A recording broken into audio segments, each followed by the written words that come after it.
Hello, here we are again now. Nigel's feet 131. I keep saying Nigel's modelling bench. Back now with video 21, and today I think we're going to actually have a look at some bodywork. The weather's very nice. I want to work on that rear corner of the car, the driver's side, the rear left-hand side. And right next to it over there is my GR Yaris, so I don't want to be welding and stuff next to that because of the spatter getting on the paintwork and the glass and all that lovely bright piano black stuff everywhere. So what I tend to do is put the Fiat outside and work on the driveway. So today you might see me actually do some welding, we shall see. Basically it's how not to do it, because remember, this is not a restoration, this is getting it on the road, just making it look half tidy, like it's best. I'm not going to bother painting it blue or anything, I don't think, it's just primer, but and that'll be out of a can, so it won't be anything special. But I just want to make it look half tidy so it's not all beaten up and battered and everything, so that it's less likely to be pulled by the police. Because once they pull, you know, they got an excuse to pull you, and then they start asking you all sorts of questions about this, that and the other, and they start looking at this, that and the other, and I've got nothing to hide, but it's just a pain, isn't it? Although sometimes you get pulled by police because they're interested in the car, which I've had in the past, so that's very funny. Anyway, so without further ado, I'm going to show you what I've been doing. One of the things I've done, remember I showed you this fuel pipe for the fuel filler. That's done now. Remember, it was all rotted away. I showed you in the last video. In fact, it was the avatar for that video. It was all rotted away. So there's half of it there was the original steel, and then this half here, basically from here around to here is all replaced. It's not the right gauge, it's not as thick as it should be, but it's just a bodge. And while I was doing it, it actually blew through. I don't know if you can see inside there, but it actually blew through. And that's not daylight in there, it's a reflection. I thought I could see daylight through there. But yes, it blew through, so I've had to weld a piece in here as well. I don't know if you can see that. I've ground it all back so it looks, you know, it's just a bodge. It really is. I mean, it's a proper bodge. It's not a bad weld, but and it's welded, and it's, you know, it's, I can bang it on the bench, it's solid, and I've given it some of that galvanized paint. They call it galvanized paint. It's not galvanized at all. It's like chrome paint. It's not chrome. Chrome is not in a paint can. Chrome is a chemical reaction between different materials with electrolysis and stuff. So there we go. So that's that done. And I've also, if you remember, I struggled to get the exhaust off. I've welded that up, and if you've ever welded an exhaust, you know how difficult it is. It's like aluminized steel or something, if that's possible, but they make them out of a very highly non-corrosive steel, but it's not stainless steel. So they want them to rust and fall apart, but they want them to last more than 6 months. So they last, if you remember years ago, if you're old enough, we used to put a new exhaust in our cars every sort of 3 years, if you remember, even less. These days, they just last and last and last, don't they? So, who was the old company that used to make the old exhaust? I was talking to Dave about this last night at the pub. I think Dave suggested a company, wasn't it T.I. Reynolds or something? Used to make these exhausts and they just fall apart, they just rusted away. But this one's done really well, actually. So, yeah, it's all welded up now so it's strong and it won't be blowing. It's already had a repair done to the front pipe, so that's all nicely done. And the front pipe looks like it's proper steel because it's all rusty, so that's good. So hopefully, fingers crossed, it'll last a few weeks while I drive it around. So, and I've cleaned up all the ends as well, so it'll just slot back together. And I've also ordered some exhaust paste, which people don't generally use these days because you don't need it, but that's one of the big improvements of modern cars. They do seem to be better with their exhaust stuff, especially the American Fords. But again, with the Mustang, the exhaust is one piece, so it comes, you've got the two headers coming down, they connect onto the catalytic converters, and then they come back into and then that's it. That's it. The rest of the exhaust is one piece. So, and a lot of British cars or European cars are like that as well, aren't they? Now you have to cut a section out of them. But anyway, enough waffling. Let's go and have a look at what we've been doing and what we're going to do. Okay, so there's the repaired part. You can see there I put that piece in on the side, and you can see inside there the holes where it went through. It's absolutely rotten, this was. And I was thinking afterwards, I just got in touch with Kevin and said, could he send me one, because he's going to have these lying around because I don't use them on the bar. So there we go, that's welded up anyway. It's just a temporary job. That is how not to do it, guys. Okay, what I should have done if I was restoring this car, what I would have done is cut away this weld here and then remade this piece on the press. Okay, it's like a circle with a flange. It's sort of, I don't know, 2 mil thick, and just remade that, and then probably cut it in half and made it in 2 halves.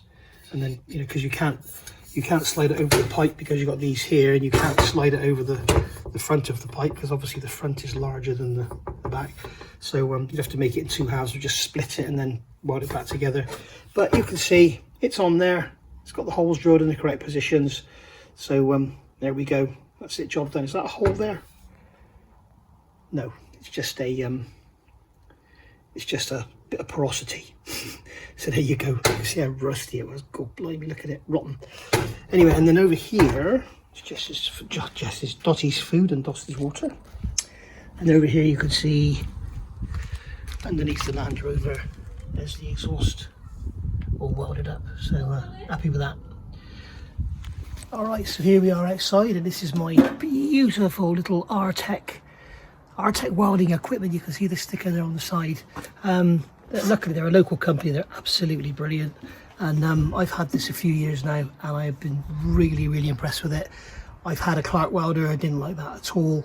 I've had an SIP welder, I couldn't get on with that. It was all right when it was new, but its duty cycle, it just burnt out in no time. But this is an inverter technology welder, so it's a lot better. Here's Dottie coming to have a look now. I don't know if you can, there she is. Dottie, what you doing? Don't worry, she'll be fenced off before I start doing any welding. So this is a 180 amp, which is absolutely more than adequate for this sort of work, for anything you do on a car really. And I absolutely thoroughly recommend this. I know I did see I think it was in a Land Rover magazine. Yes, there's my Defender there. They did a test of welders, and this came out absolute tops. It's not the cheapest one out there, but when you compare it to the sort of things that Clark are making, this is just, it's like a Rolls Royce compared to a Ford. They both do the chop, but one just does it a bit better, you know. And it's a lovely welder. So health and safety first. Obviously you need a good welding mask. I use a welding mask, you'll see in a minute, which is triggered by the weld, so I can see through it, and then it's triggered, it's acted by the beam from the welding. The gas I use, you see behind here, that is what's the name of the company, I forget now.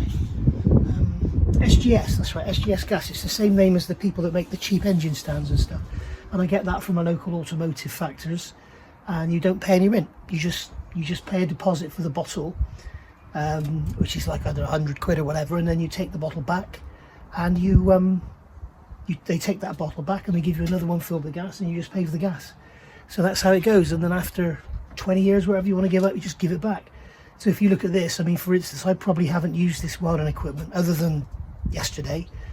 I probably haven't used this welding equipment for about 2 years.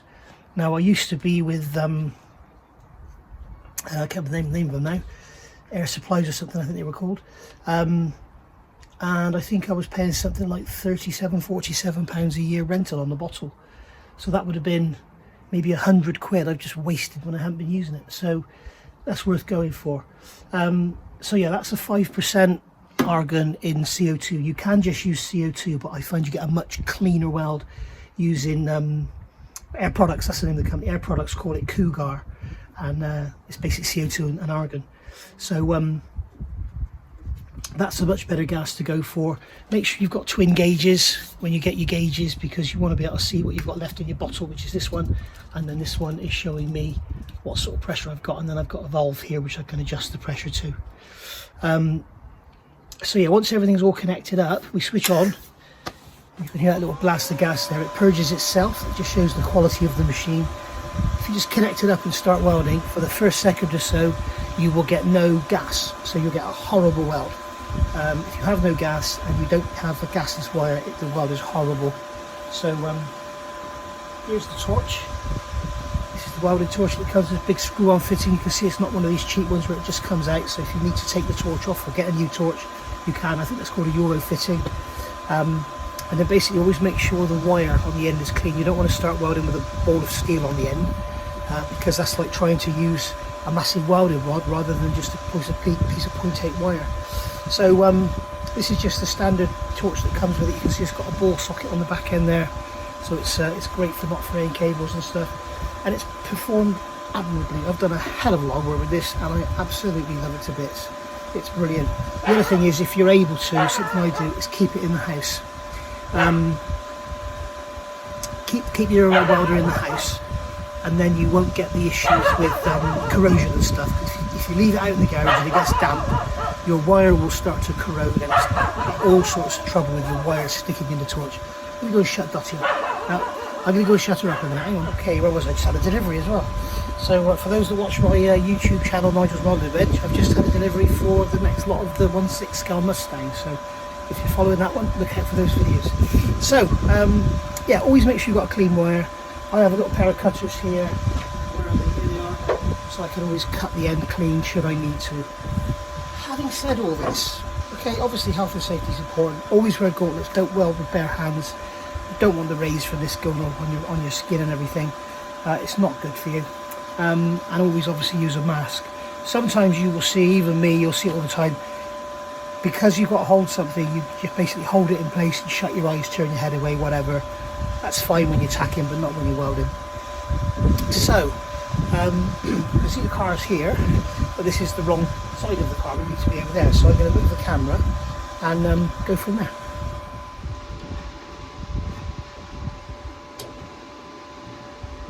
Okay, I've been up to my old tricks again. So basically what I've just done is turn the camera off when I'm filming and turned it on when I'm not. So what you've just seen is a snippet of what I was doing when I didn't think you were watching. So there we go. So as you can see here, I've done some tacks. So we've got that piece of metal welding in there. I don't even know if you saw me talk about that because I don't think the camera's on, but this basically was all flexible. So I've just welded a piece of steel in behind here. And then I've got 1, 2, 3 tacks there. In fact, I don't know how much you've heard me talk about at all. I think you saw me looking at the welder, didn't you? But we'll see. As I say, it's not the end of the world if you miss any of this, because it's all just a bodge anyway. But you can see already we've got a tiny tack there, a tiny tack there, a tiny tack there, and that piece welded in there. Look how solid it is already. In fact, that tack's just broken away. I purposely just putting tiny tacks on here. I did have some problems there with contamination because I hadn't got to get the height and clean the steel properly. What I can do now is come in with this tool behind, and you're going to see me doing now exactly what I say don't do. I'm welding without a mask and without gloves, but it's literally a tack. Watch. 1, 2, 3. That's it. That should be enough to hold that in. And the problem is this has all been slathered in seam sealer and it's got up into the seam. I can't get behind to clean it out properly. So here we go.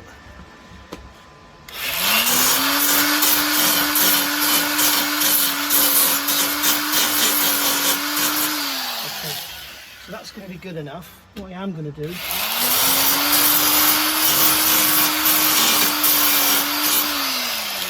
just clean up that edge where I want to weld, just to make sure you have a half decent weld. Now I've gone down here. You see, I'm not going to show you the registration of my Yaris. Gone down here, and that's all tacked in here. So what I can do is put a couple more welds in there. I'll probably leave it until I put the outside piece on. I'll probably get all this tacked together first, and then we can hit around on it. Obviously I'm not going to weld onto here too much, but obviously here and here. Well, down here not so much because I want to be able to take all this off. But I'll have the video evidence of what I've got. So we just come in and just dress that one in a touch. I've got a hole here to fill in with weld as well. It's not going to be very pretty, but once it's all done we'll grind it all and just slather it in filler. That won't be today, that'll be for another day. So this is going to fit in there. And as you can see, I'm not going to worry about test fitting everything, checking everything, because as I say, it's all just a temporary bodge anyway. But that's got to go back like that. So I'm just wondering if I can hold that. Looks like that needs to go back a touch.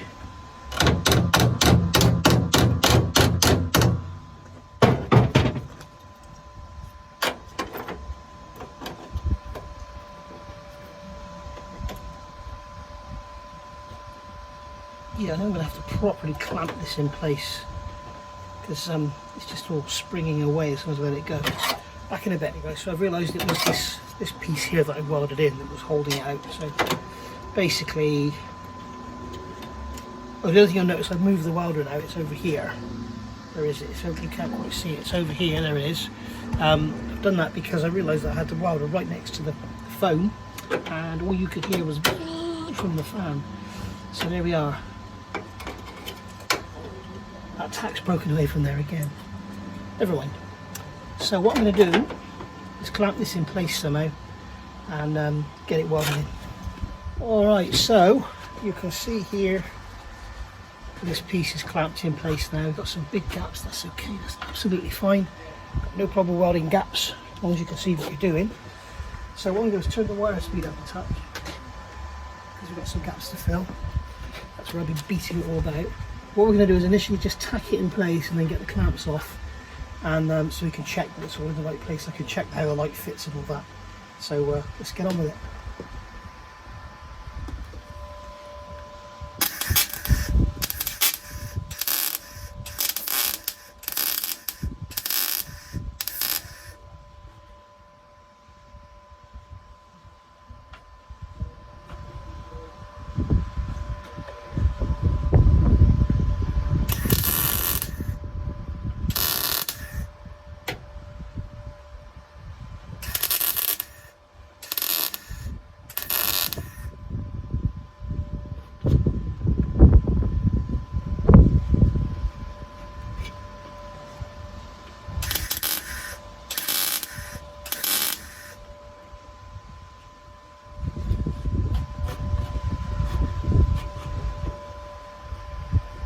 Okay, so that's that tacked up. We can take the clamps off now, and then we can come back with our light and see how it fits before we go any further. Because if this is too far over, so the light won't fit, then now's the time to start beating it back. This thing, by the way, is a brilliant little tool. This is McAllister. It was done at B&Q. It's a fantastic little tool. You often get these powered by air, but this one's powered by electric. And also it has the, what is the belt length? I can't remember now. There are two different belt lengths. It's like 381 or 384 mil or something. And this is 381. I think the longer ones are more. It's the Black & Decker is the one not to get because it's got the odd size belts, which cost a fortune. And these belts, by the way, these are made by a company called Norton Abrasives. And even if they're 4 times the price of the cheap ones you see on Amazon, they're 10 times better. So bear that in mind. They last much longer. With the cheap Chinese ones, you touch the edge, you go into a corner or something, and they just all fray and they just fall apart. So bear that in mind, you have been warned. So that's those welds cleaned up. Let's see how the light fits. There we go. I'm more than happy with that. So you can see now down the outside here, that rubber is just off the metalwork, which that's what we're going to use the filler for. And then here it's just off on the inside. That's I'm not going to worry about that. It should be up against there. So pretty much. But that is so much better than it was before. The springs aren't in this side, they're only on that side. But as you can see there, once it's welded and filled, it'll be back to as new. Yeah, right. But like I say, just bear in mind, guys, there are people out there who do this sort of stuff, cover it with filler and sell it to you as perfect. Just be careful. You have been warned. So there we go. There's the other side, and there's that side. Right. I think they must be the ugliest lights they ever put on a Fiat 131. Why on earth did they do that? Why did they make the lights extend past the bodywork? Why, oh why, oh why? The Series 2 lights are gorgeous. The Series 1 are my favourite, but the Series 2 are gorgeous. Why did they change them? It's horrible. Yeah. Oh, the other thing is also the boot lid. That's all fitting lovely. We'll shut it properly. There we go. That's all lovely. You can see it's the same on this side. It tapers away here, look. On this side, it tapers away. Yes, a bit more. There's Dotty. Hello, Dotty. What you doing? You see it tapers away a bit more, but it's all fillable. Oh yeah, you'll be amazed what we can do with some filler. Right, back in a bit. Just one other thing, guys. You may see that here I've got an old sheet. This is actually Dotty's bed that she lies on in the garage. Over the rear screen, I've noticed a lot of people don't seem to worry about this when they're working on cars in garages, you know, all these big professionals and that. When you get weld spatter or grinding debris on a screen, it burns in, it sticks, and it ruins the screen. You can't get it out. It actually burns on like you know, like grains of glitter on a piece of emery paper. And so I always cover them up. I mean, it's not enough to stop anything big burning through, but it's certainly enough to stop the sparks getting to the glass. So remember that when you're working on your cars, cover up the glass. It's a for me, it's a no-brainer. But ask me how I learned. Well, I'm going to do one more bit of welding on here, and then I'm going to call it a day. So because the wind is just pretty much, I don't know if you can hear it on the camera, you probably can, but the wind is just constant. It's just blowing all the gas away. I'll have to probably go into the garage and do it another time and cover the back of the arrows up. Anyway, where's the torch gone? Oh, here it is. I'll take the earth clamp off as well, look, just to fit the light. Go. That's a common mistake. You try and weld and you've got no earth clamp on there, and the mass keeps dropping down. Let's get the earth clamp on there. So now get this uncoiled, and we can come in, and I'm just going to weld across that top edge there.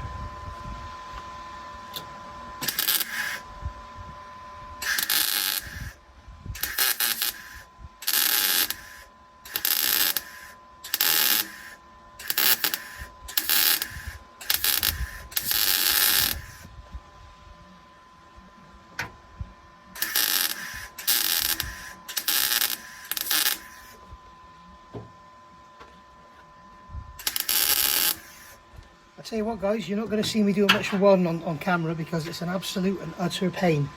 Normally I would be down here doing this, but as you can see with it, and I can't see what I'm doing, so I've just blown a hole and everything. I had to fill it up, but luckily it's all scrap, it doesn't matter. But yeah, I don't think you're going to see me doing much more welding on here.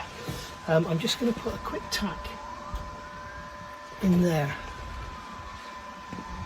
to tack this panel to this panel.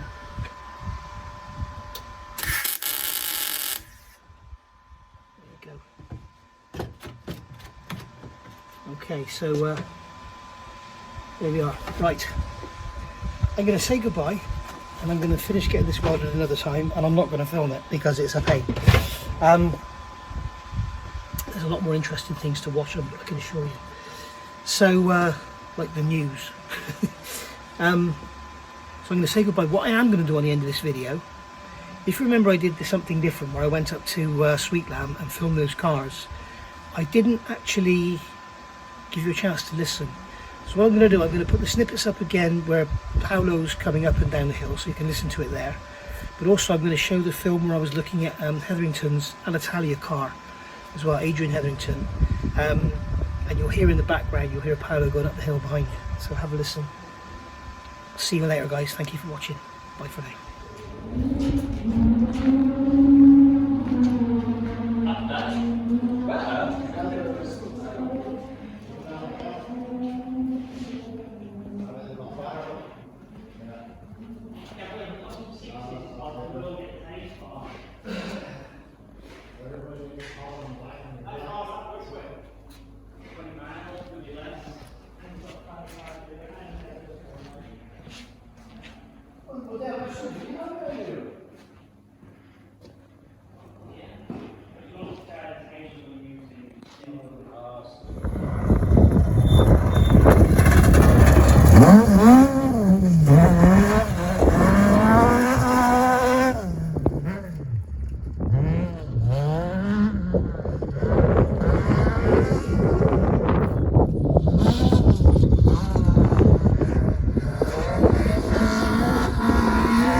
Okay then, guys, here's a little bonus for you. So there we go. Got the cardboard templates here, and it's Bud Light boxes. So you can see on here, when I put that like that, it's somewhere handy. You can see it's somewhere handy. It's a bit out. Hang on, I'm too high up. That's what it is. There we go. So it's not too bad. And then the profile across the top of the wing. Bloody wind is a pain. It's just taking me ages to weld that. just will not give up. It's just constant breeze. It's not breeze and then quiet and then breeze. There you go, that's not too bad either. So happy with that overall. Let's just see, it's only a bodge to make it look pretty. It looks a lot better already, doesn't it? Even like that, it looks better. But we can see that what I'm fighting with here, you can see it's all been filled before. So it's been obviously been hit twice. We've got this mess down here as well to deal with, which I'll probably leave, to be honest. But there we go. So that's it, welded up. You can see it, when I was grinding, you can see I use a face mask. I never just grind with goggles. I've seen especially when you cut in, I've seen a picture of a guy, I think he was a biker, he was using a cutting wheel. The cutting wheel shattered and it went into his cheek. So, and he had goggles on. So there you go. That hole there has been filled in with weld, as you can see, and then all ground down nice and flush. There's no point in putting consistent welds in there because it's all going to get filled up with filler, and if anything it gives the filler a good key. So I'm going to get some filler on there, and then I'll see you when it's done. I expect might do something with filler in between, but it can go back in the garage now really, I think.